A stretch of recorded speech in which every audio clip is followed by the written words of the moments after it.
to Games from the Cellar, the board gaming podcast featuring authentic board game conversations. I am Steven's wife. Tonight, Steven was joined by Chris, John, and Cody to play the Pick Our Play game for June, Survive, Escape from Atlantis. Now, Survive, Escape from Atlantis is designed by Julian Courtland-Smith and was originally published in 1982 by Parker Brothers. It was later reprinted by Stronghold Games in 2012. At the time of this recording, Survive, Escape from Atlantis has a 7.2 rating with 25,000 ratings on Board Game Geek and a ranking of 312. That's pretty great. That's pretty good. It is a 2 to 4 player light complexity game that should play in about 45 to 60 minutes. You want to just go ahead and do the whole thing since I've been fired from this job? No, I'd like you to finish. Well, thank you for joining us in the cellar as we go in depth with Survive, Escape from Atlantis. Escape. Let me just put him down. Sea Serpent in the middle should be sleeping because he's in the middle of the He's island. in the middle. And you can't have a lazy Carl because there's points printed on the bottom of these things. You're right. So maybe I have to have a lazy Sea Serpent instead.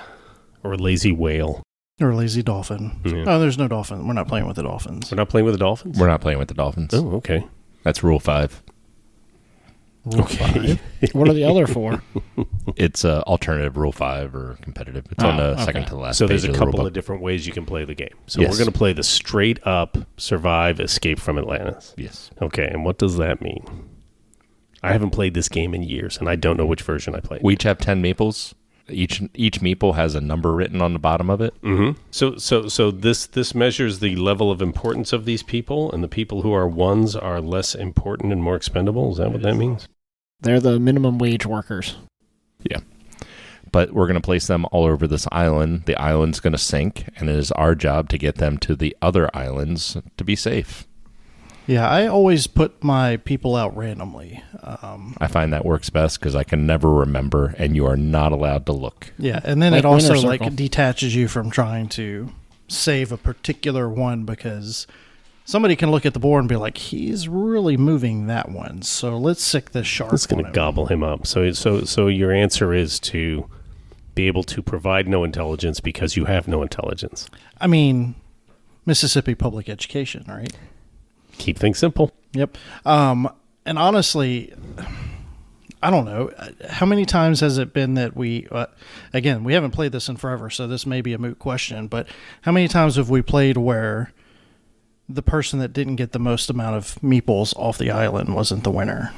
I think you just tempted fate with that. So let's see how it goes. There's also, typically we all get about the same amount of meeples off the island. There's not usually somebody that has like 7 meeples off and the other people around 3 or 4. Usually we tend to be cooperative to a point.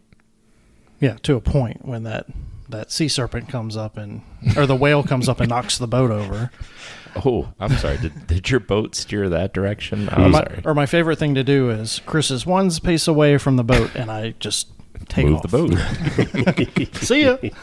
Okay, so because I truly do not remember this game. Remind me the basics. So the basics are there's going to be 2 phases. The first phase is we're just essentially going to seed.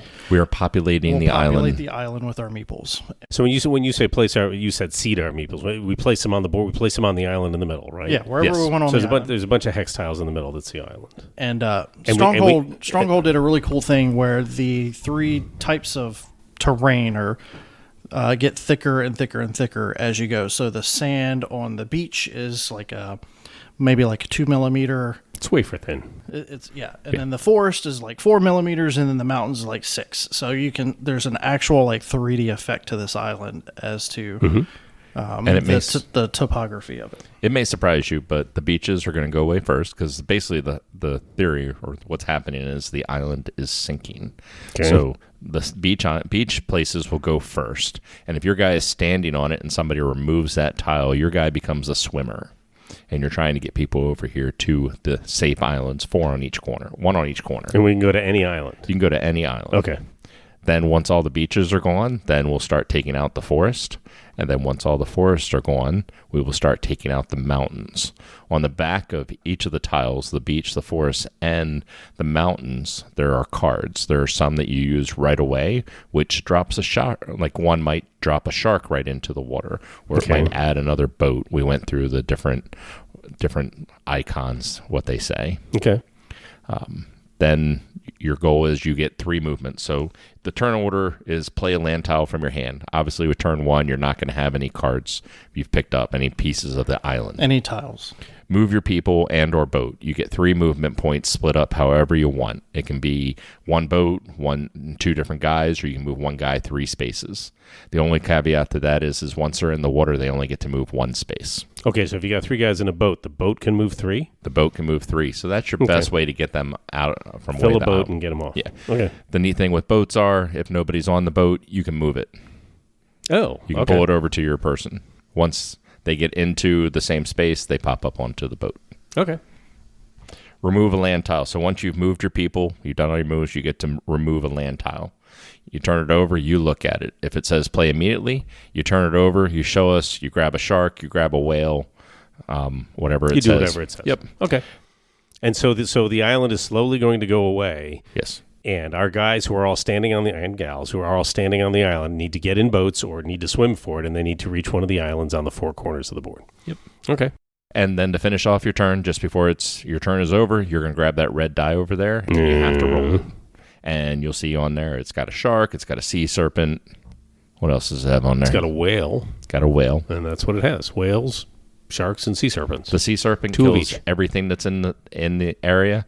Sharks kill swimmers. Whales knock over boats, but they do not kill the swimmers. And you do not have to move something, but you have to roll the die. Okay. I think one of the great things that it mentions in the book is you can try and swim through an area where a shark is in it, but you won't make it. Does it have to... The shark will eat every swimmer So how that do you end goes up into with a that handful area. of tiles if you pick up one each time? You pick up one, and it'll either have a play now, Okay, put so your it hand's into your empty hand. again. Yep. have a little arrow pointing down as the play immediately icon. And then there's a hand icon that you can hold on to. Okay, so there's- you'll never have more than one in your hand. No, you No, can have a as- bunch. You can have a choose bunch. But not you can to play only them. play one per turn.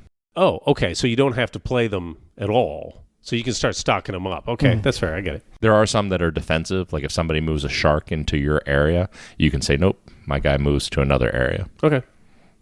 Now, remind me, and I can look in the book because Samuel's not here to do the rulebook reading for us, but you can move into a space with a shark. You have to roll the shark before it eats, or if it... The shark is the last thing before you do. So if you move into a space with a shark, it eats. Yeah, but you have to roll for that, right? Or Nope, not? there is no roll. Okay. The shark eats whatever swimmer comes into its space. The game ends when the volcano tile gets turned over. So only meeples that have made it safe to the islands, at that point we'll count them up and figure out the winner. There are some other tiles out there that have a whirlpool. If the whirlpool comes up, it eats everything that was in that space and every space around it. So if there's a sea serpent, Only- a whale, and a couple swimmers, Yeah, only things in the water. Okay. If it pulls up next to the land, whatever's on the land is safe, but anything in its space and adjacent spaces in the water gets sucked. Okay. So I think it sounds like we've got a pretty good handle on the game at this point, except Yeah. for the minutia. But that's fine. Yeah, so we'll give this a shot. Let's play. And we'll see who survives. Alrighty. my vote's on Cody.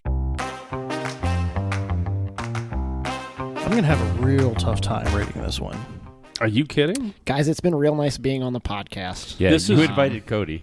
This is the most laughing I'm- we have done with a board game in almost 14 Who, days. who was laughing? I was crying. That wasn't laughing. It was tragic laughing, but it was laughing.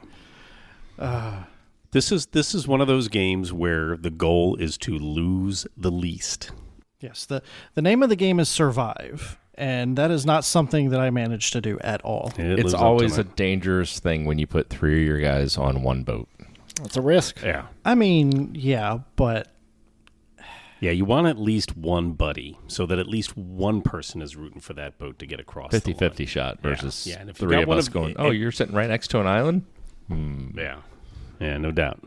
so Survive. What did we think? It's It's a little bit of mayhem. It's a game where you just get to be an absolute jerk to your fellow players, and it's enjoyable that way. I mean, that's sort of the nature of the game. Yeah, this one was originally designed in '85, I think. But it's amazing to me how a game that, has this much stuff going on was put together back then. Yeah. Because... Yeah, and not a lot of dice rolling. I mean, there is. You'd roll a die to move like a sea monster or whale around. But, I mean, it's you play what you want to play. And do what you want to do, and at times things go very, very poorly for you, and at other times they work out. So, but I'm sorry, 1982. 1982. So 40 years now. Yeah.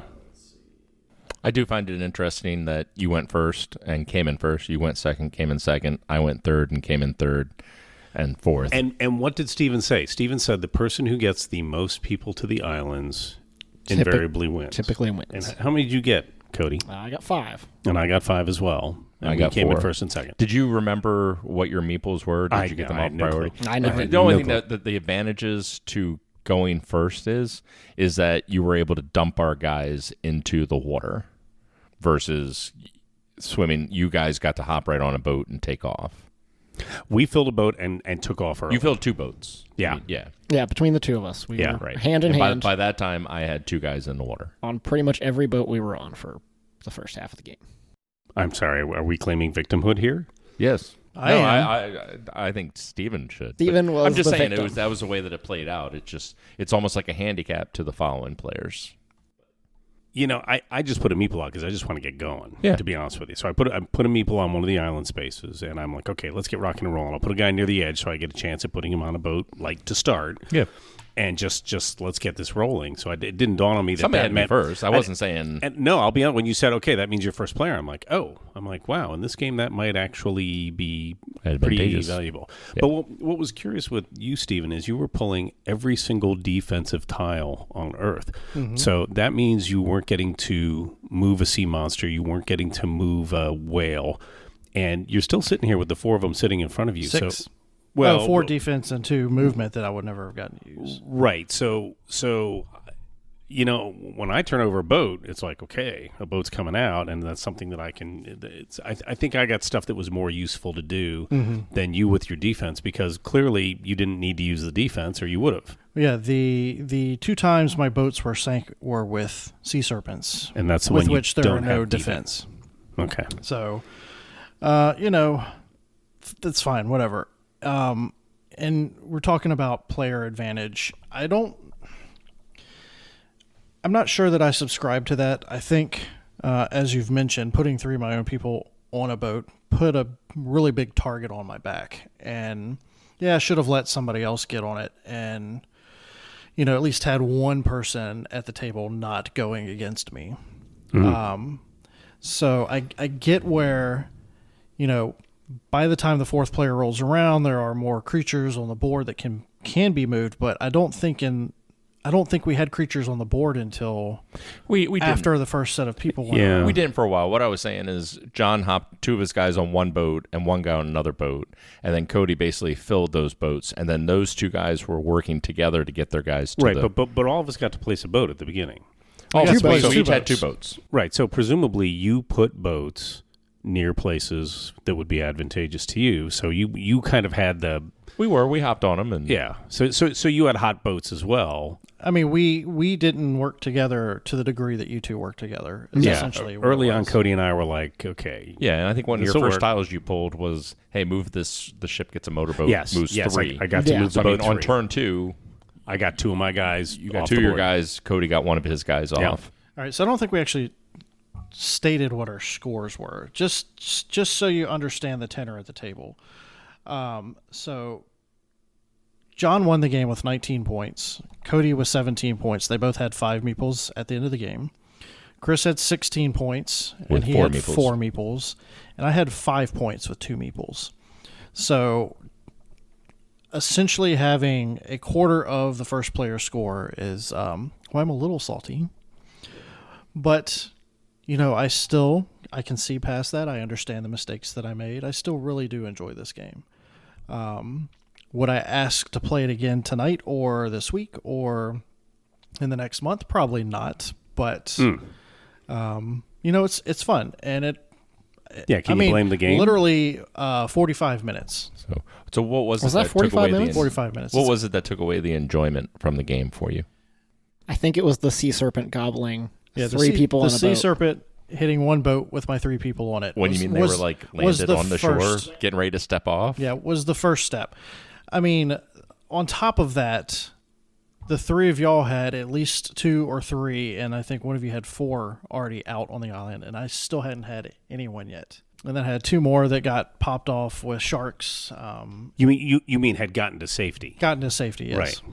So I mean, I realized you had one boat that got toppled over and destroyed in one shot, and that was all 3 guys on it. That was 3 guys, and then I had That at hurts. least 2 other ones. I think I had 3 other ones as well. But you got on boats as well as anybody else. You just didn't manage to get them across the line to the one of the safe spots. I wouldn't say that. Okay. It took me until the end of the game to get on another boat. That's why I had 3 that were stranded. Just because there weren't boats there available to you? Yeah, I mean, because moving an empty boat kind of sucks. Yeah. I mean, you can do it, but I somebody's had going to to move. swipe it. I had to move boats from the island back, from the safe islands back to the main island to try to get on. In order to boats get again. your boats. Yeah, because we had a patch there was real dry where we kept flipping tiles and there were no boats. Yeah, I I think never there flipped was- a boat over either. So for Yeah, I think I flipped one. You flipped one, but you put Cody on it. Yeah, well, I never got the opportunity to get on boats until there was no time left in the game to get them to safety. but so... And I mean, I'm not saying like well, this is it's the game's fault. I mean, there was really poor play on my part. and the question, with a 45-minute game, sometimes being the tragic loser is just sort of the position you're going to be in, and you need to embrace it. Yeah. And for a 45-minute game, that's not that big a deal, and it's not.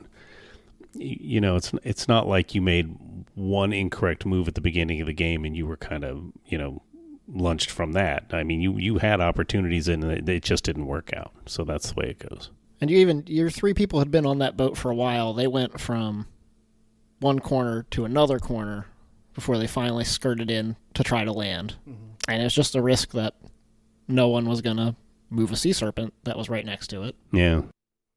So Yeah, it's a little bit of bad luck, a little bit of a misplay. It's always interesting at the beginning of the game because every safe island has a sea serpent next to it. So there's a lot of, do you go straight for it because anyone can roll the sea serpent, or do you kind of take your time for a couple of turns and move one out of the way Right. so that you can slip in a little more safe manner? Well, right. And if a boat has 3 different meeples on it, then to some extent you're indemnified. There's only one guy you're probably going to be short of it being really late in the game and you don't want to give the leader one last guy over the edge. You're probably going to leave that alone just because I'm one of the 3 that's on there. So it's one of these games where it pays to not own a boat, own your own destiny. You're better off saying, hey, let's work this out. Let's make this work together. Bringing a guy along with you from another team is often a good value. At the beginning of the game, like you said, there wasn't very much stuff out on the board.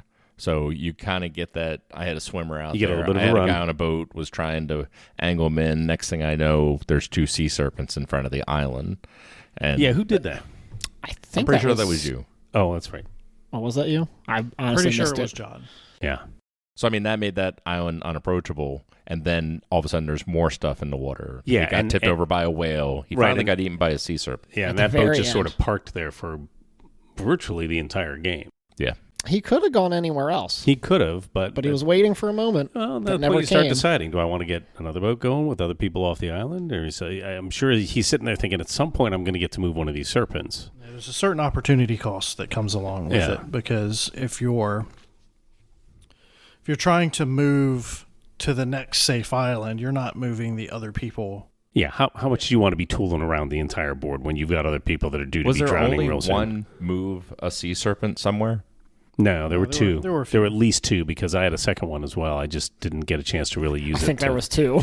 Yeah, yeah. No, I I'll admit I got a couple of tiles that helped me out a bunch. The motorboat was a nice one to get. The essentially shutting off that island by putting a second sea serpent there really kind of gummed up your plans, Chris. So that managed to slow you down a little bit. And of course, both you and Cody finished up just a point or two behind me. So at that point, I mean, that's the kind of thing that ends up making a difference. And then the meeples you get across are random. And I got both my 6 and my 5 across just by dumb luck. I had no clue which meeple was which.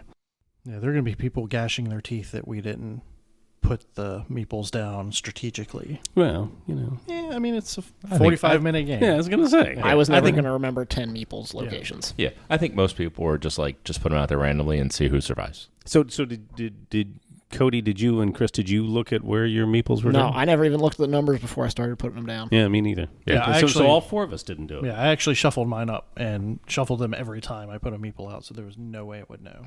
Isn't that curious? All 4 of us did it. Because if nothing else, you could say, okay, well, this is my 6th guy.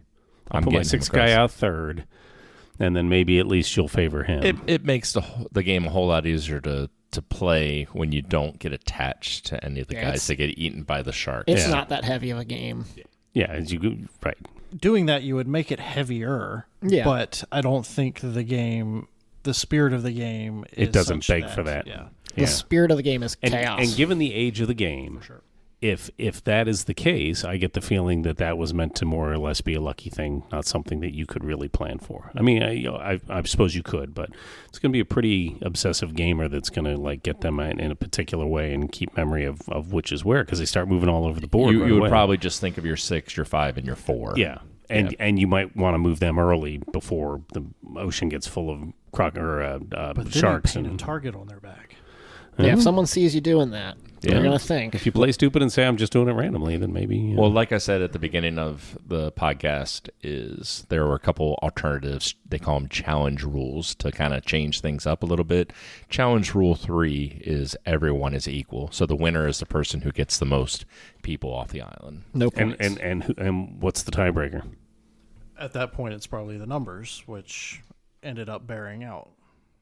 People will say, fine, the number on the bottom of each people token is ignored. So there is no the tiebreaker. winner is It's a shared victory. the winner of the game is the player with the most people tokens on a safe island when the game ends. Okay, so it's just a tie. Just straight up tie. Well, everybody wants co-op games. And That does make it a bit more competition, and then you have a competition game where people tie, and they're like, "This is outrageous." It's like, whatever, relax. It's okay if you get a tie. Let's play it again as cooperative and see if we can get all 10 people. Someone's going to stab someone in the back right at the end. It'll be Steven. It's probably going to be Steven in my attacking. And it may not even be at the end. It will be at the beginning. Yeah. I don't know. You had some serious cojones because I don't think I could have done that to That's because you're sitting anybody. next to him. You're saying you're right. You were out of reach. If I had rolled that sea serpent, And you're the one who murdered his boat Yes. of Yes, to make it blunt, Wow. I killed 3 of Steven's men in one fell swoop. I think I went to the bathroom at the right time because I came out and found 3 meeples lying across the floor of the room, and apparently those were the ones that were on that boat, and you just flung them when they got munched. they were handed back to him respectfully. They were, on the they boat were placed that they back on the died boat. And I slapped them out of He the... backhanded him right out of my hand. I'm surprised we didn't just open up the fire pit and start a fire for him. I wanted you to know I was thinking of your face. I believe that. So, we have Mr. Stephen Bonacore to thank for bringing back this This was wonderful one of his early ones. Wasn't This it? was, I think, I think this was in his first lineup of games. Yeah. Because I remember he actually came to Games and Stuff when it was in the old location to... The second old location. The second old location, yeah. To demo this. And I think... Did we buy the first copy after that? Or... Really? Oh, that'd be cool. I don't remember. I can't remember either. I recall meeting him at Games and Stuff.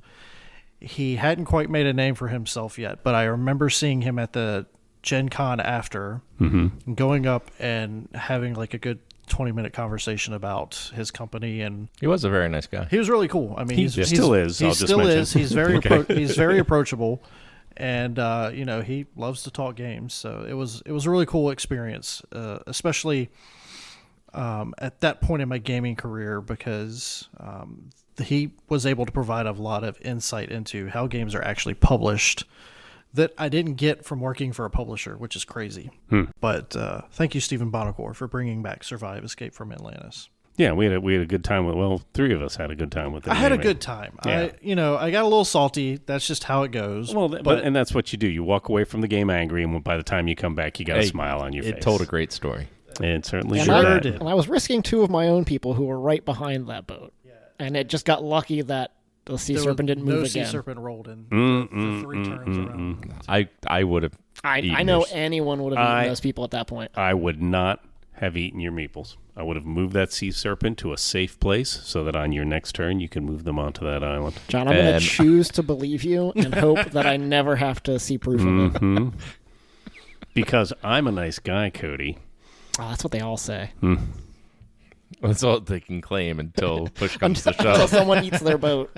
Until Serpent gets to move. So we have now crossed off one of our 40 games that we want to cover. Did that That's make the great top 10? news. That It was one on of them. someone's top 10. Oh, it was not. You know, It was not. It was the vote. It was the poll. It was our second pick our play. So was a this pick our play this poll. was the I thought it was in both. This was the June pick our play. So we still have our entire list sitting there to go after. Yeah, which is actually 39 because Leaving Earth is on there twice. It's on there twice. Yeah, I thought it might have been my number 10, but I guess not.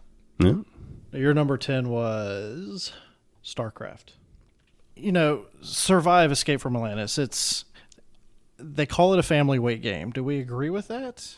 It Oh, yeah. was a family weight game until Cody ate your boat. The rules are that changed the whole. Oh no! This is a game for brothers and sisters Yeah. to play. I mean, the this rules is are simple. There's not a lot to it. this is little Timmy going to bed crying level family game. I'm all for it. And not the Monopoly. It took 4 hours to get to the crying stage. Right. 45 minutes crying. And then the winner, game winner. lasted another 2 hours. No, in is 45 minutes, Timmy turns over his 2 guys and discovers they're both ones, and that's the end of it. So let's see, John, you won. We kind of By a went little, over that yep. already. Mm-hmm. Let's go ahead and hear your thoughts. Let's Ugh. do the BGG 1 to 10. Just a light breeze of a game. This is not heavy duty. There's plenty to think about on your turn. That'd be but, a light tropical island breeze. Like a light tropical island. Yeah, this is like a fruity drink game, and so this is a rockin' 7 going away. It's super easy. Yeah, I like this one. Need to play this more. Cody, you're next. What's your 1 to 10? I know I played this. I think I've only played this once before, but it was memorable enough that I saw it on the list and knew I wanted to play it. Did you vote for it on the? I did on the vote poll? for Okay. it. I also voted for Buffy because no one's told me I can't vote twice yet. But yeah, it was good enough. I remembered it and wanted to be here for it. I can't think about this game without also thinking about Downfall for Pompeii, which seems like a similar heavier vein. It's Yeah. a heavier version of this. I thought they were in like the same line of games. Yeah, there's a very similar feel in that in the second half of Pompeii, you're basically plopping down lava tiles on top of It's your tragedy. opponents. Your first Yeah. half is setting up and getting people Getting as moved many around. people on the board as you can and as spread out as possible So that you can smoke them. so that you can get your guys out and smoke everybody else. Yeah. We'll play Pompeii at some Yeah. point. And this is definitely just a lighter version of it. I'm sure it came out first. I don't know all the This, release Survive dates. was first. Yeah, being in the 80s. But it's a good light game. I don't know if it's in print still and if you can get it It's still available. anywhere. So I was actually at Games and Stuff today and saw it. saw it. I would recommend getting it. It's a perfect game for the family. I may even pick up a copy. But I think I got to give it just a nice solid 7. All right. Just all around. Good old solid 7. Chris, what do you got for us? Sometimes you get a game like this, and like John said, you can't get too invested in it. Guys are becoming swimmers, falling in the water, Becoming dinner. becoming dinner. So I'm gonna have to give it 7 sea serpents blocking my way to that island. Did you see my island?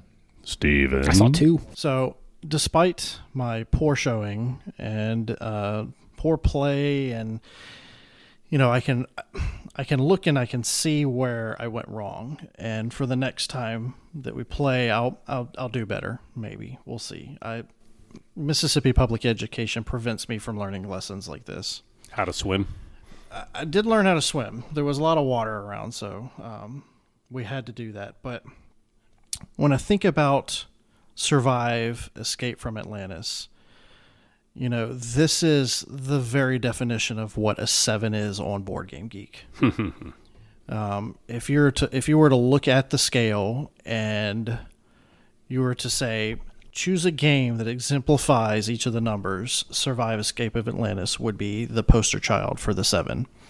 So with that, we'll give it a 7. All right, then. All right, so Survive.